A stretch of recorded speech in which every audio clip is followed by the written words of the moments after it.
وبشر الذين آمنوا وعملوا الصالحات أن لهم جنات تجري من تحتها الأنهار كلما رزقوا منها من ثمرة رزقا قالوا هذا الذي رزقنا من قبل وأتوا به متشابها ولهم فيها أزواج مطهرة وهم فيها خالدون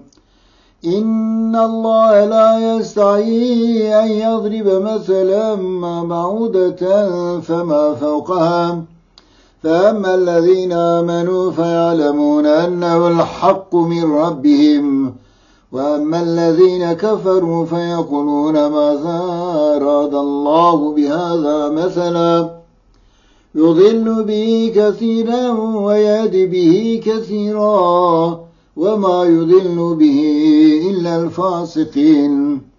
الذين ينقضون عهد الله من بعد ميثاقه ويقطعون ما أمر الله به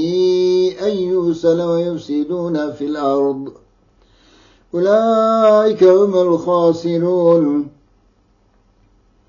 كيف تكفرون بالله وكنتم أمواتا فأحياكم ثم يميتكم ثم يحييكم ثم إليه ترجعون هو الذي خلق لكم ما في الأرض جميعا ثم استوى إلى السماء فسواهن 7 سماوات وهو بكل شيء عليم